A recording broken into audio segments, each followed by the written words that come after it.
ama lagu tuhmayey ama lagu malaynayey ama ay ku caddahay baa la qabtay magaalada checkpointyadeeda iyo waxaa laga qabtay iyo magaalada daafaheeda gudaheeda ganacsiyadeeda kuwa ka shaqaynaya la qabtay wixii siyaado ku ah oo amniga lid ku ah baanu qabannaa waxaanu iskugu nimi kelmateen inaan ka niraahno dhowr goor war soo noqnoqday oo meydyaha iyo saxaafadda dadkii ay caado ka dhigteen inay ku gudbiyaan fariimo khaldan fariinahaas khaldan baanu dadka inaanu ka wacyigelino ama aanu ka daba tagno ayaanu iskugu nimi maanta hay-adaha amniga iyo guddiga nabadgelyada oo maayarkii shaqo yar uu nooga maqan yahay oo uu naga aaday haddeer fadhiga uu ka kacay hawshaas waxaa ka mid ah marka horeto amniga gobolka nugaal alxamdulilaahi rabbilcaalamiin meeshii ugu sarraysay oo ugu fiicnayd oo ilaahay loogu xamdiyo uu noo marayaa dadaal badan iyo ilaahay oo nagu caawiyey oo nagu garab galay boqolkiiba boqol buu amnigu noo yahay bulshada reer Garowe aad iyo aad bay gacan buuxda noo siisay noola shaqaysay waana sidii lagu yaqaanay ama caadada u lahayd weeye inay biliskooda iyo dadkooda ay garab istaagaan waa uga mahad celinaynaa bulshada reer Garowe had iyo goor sidii amniga ama dibadda ha noqoto ama gudaha ha noqoto sida uga qayb qaataan aad iyo aad baa ugu mahadsantihiin baan u leenahay dadweynow aad iyo aad baa u mahadsantihiin taa markaa ka gudbo dad badan baa laga qabtay bishaan iyo bishii ka horreysay oo kooxaha xag jirka ah ka mid ah ama lagu tuhmayey ama lagu malaynayey ama ay ku caddahay baa la qabtay magaalada checkpointyadeeda iyo waxaa laga qabtay iyo magaalada daafaheeda gudaheeda ganacsiyadeeda kuwa ka shaqaynaya la qabtay dadka noocaas oo la qabtay dad baa meydyaha ka hadlaya oo reer hebel ka dhigaya oo hay-adihii amniga cambaaraynaya oo shakhsiyo magacaabay ina hebel hebel baa wiilka iyaga haysta ina hebel hebel hadda miisku fadhiya waxba ma haysan karo dadka sharciga haysta dadka sharciga dila sharcigana dadka noolaya waxaan u leenahay dadkiina ina qurac iyo ina qansax iyo reer hebel baanu nahay ku qaraabanaya meydyaha waxaa marinine qof dambiilaana haddaba joognine hadduu dambiilo yahay haddii kaletaba xafiisyada lagala xiriiro taga hay-adaha garsoorka taga annagu maamul baanu nahay maamulka aanu nahayna cadaalad xumo kama shaqayna annagu cadaalad baanu ka shaqaynaa dalka iyo dadka wixii siyaado ku ah oo amniga lid ku ah baanu qabannaa dadka hadlayay wararkooda waxaa ku jiray ina hebel hebel oo reer hebelah shabaab uu ahaan jiray wuu ka baxay adaaba caddaynaya inuu ahaan jiray maxaa annaga ina hebel iyo ina hebel ugu eedaynaysaa annagu meeshuu kaga baxay baan ogeyn bise meeshuu federaalka ay sheegi sidoo leedahay federaal baa ogaayoo saasaa ogaa annaga federaal lanama yidhahda annaga dowladda puntland baa lana yidhahdaa maamulka gobolka nugaal baa lana yidhaahdaa adigaa caddaynaya oo waxaa leedahay wuu ka baxay shabaabka meydiyahana fariin khaldan baa bulshada reer puntland iyo reer Garowe iyo maamulka puntland ba u marisay kan waantoo baanu leenahay fariimaha meydyaha iyo saxaafadda laisku marinayo ka waantooba ciddii cabasho qabta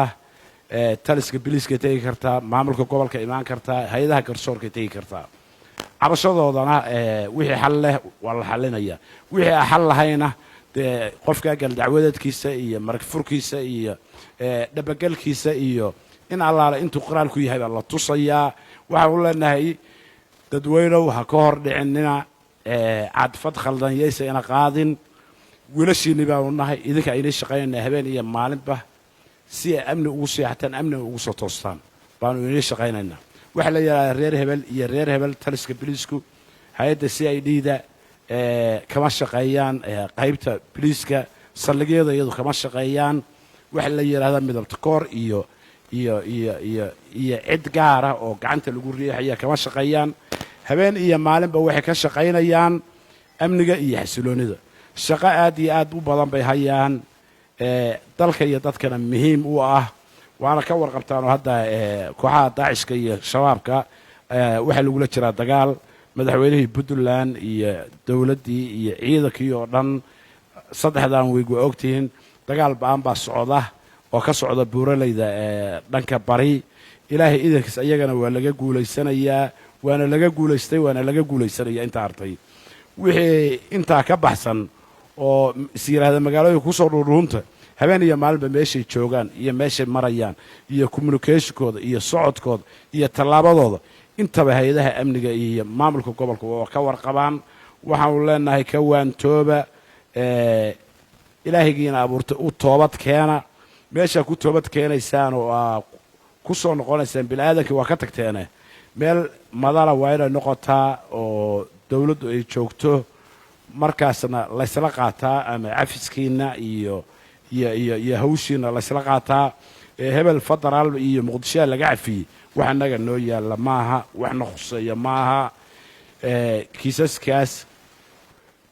hebel iyo reer hebel midna iyadoo lagu eedaynan hay-adaha garsoorka yaalin qofkaas hadduu eed yeeshana hay-adda garsoorkaa siinaysa hadduuse eed yeelana xorriyaddiisa iyo nabadgelyadiisa lagu soo celinayaa qof annagu eed u samayn karna ma leh qofaanu eed ka rogi karnana ma leh iimaanka allah inu ku sugo na iimaansada idinkaanu inii shaqaynaynaa hay-adihiinna amniga gacan siiya sida hore layna kaga bartay meydyaha iska daaya sida khaldan a u isticmaalaysaan meydyaha laftigiisana waxaa leeyahay saaxiibayaalow ka waantooba oo inta fiican ka shaqeeya oo qofka aragtaan oo cabanaya oo maamulka ka cabanaya hay-adaha amniga ka cabanaya soo kaxayo xafiisyada noogu keena marka annagu xallin weyno markaa meydyu ha qaato laakiin wixii annagu xallin oo allana kugu imaan meydyo waxa aa wadudaan idinka laftigiina waxaa noqonaysaan kuwa ka shaqaynaya amni xumo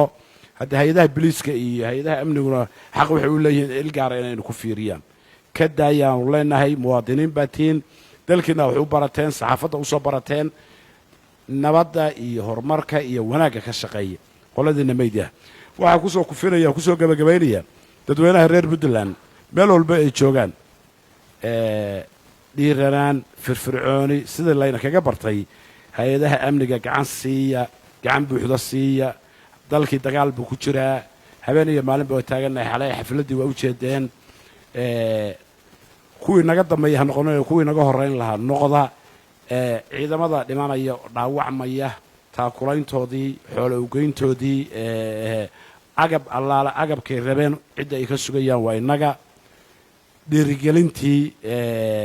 ilowba bahda saxaafadda iyo dadweynuba ha ka qayb qaateen